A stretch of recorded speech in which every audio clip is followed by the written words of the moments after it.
साध संगत जी, प्रेम से कहना धन निरंकार जी। एक नई साखी के साथ स्वागत है आप सभी का आपके ही चैनल पर। तो चलिए आज की ये साखी सुनते हैं।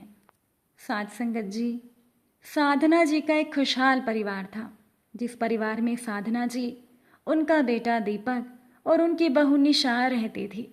अब एक दिन की बात है कि बड़े ही गुस्से में दीपक ने अपनी माँ साधना जी से कहा कि माँ, ये सब क्या है? तुम हमेशा अपनी नौकरानी को महंगी से महंगी साड़ी दे देती हो। निशा बता रही थी, कल भी तुमने काम वाली के लिए बहुत ही महंगी साड़ी खरीदी थी। ऐसी साड़ी तो माँ तुम्हें निशा के लिए खरीदनी चाहिए। आखिर तुम चाहती क्या हो माँ? क्यों तुम तुलना करने में लगी हो? क्या तुम्हारी नज़र में तुम्हारी नौकरानी और तुम्हारी बहू में कोई अंतर नहीं? अब बाहर दरवाजे की ओट में छिपी हुई दीपक की पत्नी निशा ये सुनकर मुस्कुरा रही थी, क्योंकि निशा ने ही दीपक को बताया था कि माँ ने कल फिर से अपनी नौकरानी के लिए एक कीमती साड़ी खरीदी है। अब ये सुनकर साधना जी ने कहा, बेटा, अंतर, तुलना, ये तो बहुत भारी शब्द है। खैर, तुम भी जानते हो कि एक बहू का फर्ज क्या होता है, बस अपनी सास से केवल संपत्ति लेने का। और हाँ, मैं जो भी करती हूँ सोच समझ कर ही करती हूँ, और मैं तुम्हारे पैसों का नहीं बल्कि अपने पति के पैसों का सदुपयोग कर रही हूँ। ये बात साधना जी ने बड़े ही गर्व से कही।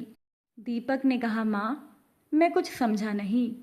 साधना जी ने कहा, बेटा, मैंने तुम्हें बताया था, मगर तुम भी अपनी पत्नी के कहे अनुसार चलते हो। खैर, मैं इस बात का बुरा नहीं मानती, तुम उसके जीवन साथी हो, ये अच्छी बात है कि तुम उसकी हाँ में हाँ मिलाते हो। पर बेटा, जीवन साथी का फर्ज अपने साथी को अच्छा बुरा बताकर समझाने का भी होता है, केवल आंख बंद करके हाँ में हाँ मिलाते हुए रहने का नहीं। दीपक ने कहा, माँ, साफ साफ कहो ना कि आखिर बात क्या है।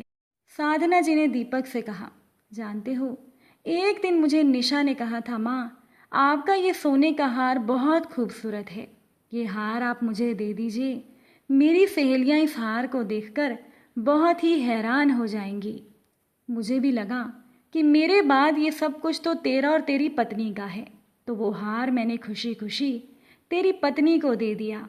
और याद है, ये उस दिन की बात है जब तेरे चचेरे भाई की शादी थी और हम सभी को उस शादी में जाना था।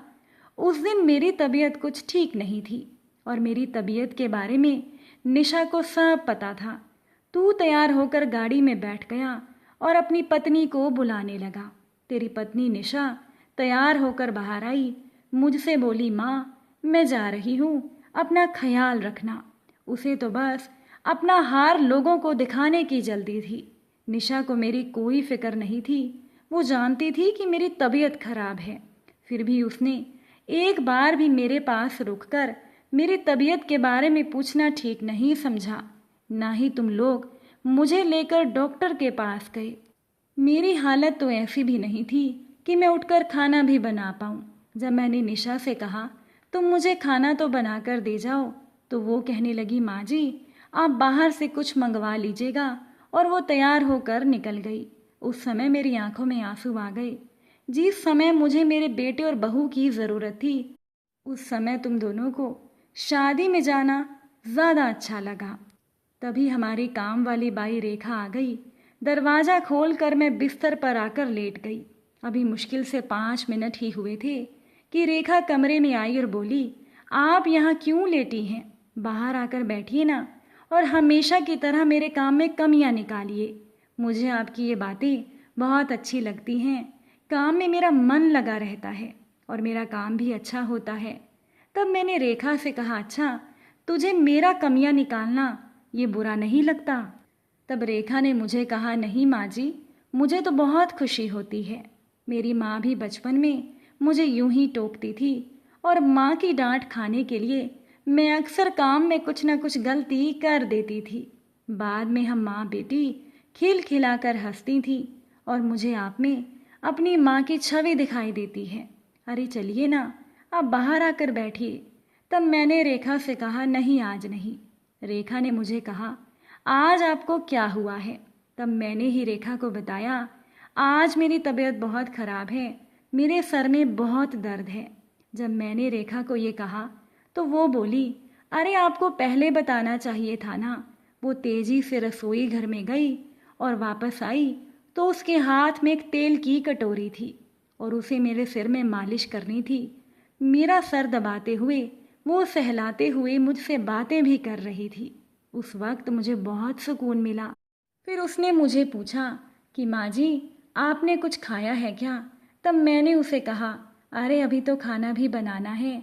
वो रसोई घर में गई और एकदम से खिचड़ी बना कर ले आई। उस वक्त मुझे निशा की बहुत याद आ रही थी।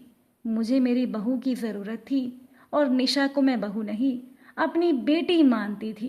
एक ऐसी बेटी जो एक माँ को दर्द में छोड़कर बाहर शादी में चली गई और वहीं पर एक दूसरी और हमारे घर में काम करने वाली एक गरीब घर की लड़की, जिसे हमेशा मैं डांटती रहती थी, जिसके काम में मैं हमेशा कमियां निकालती रहती थी, वो लड़की मेरी देखभाल कर रही थी।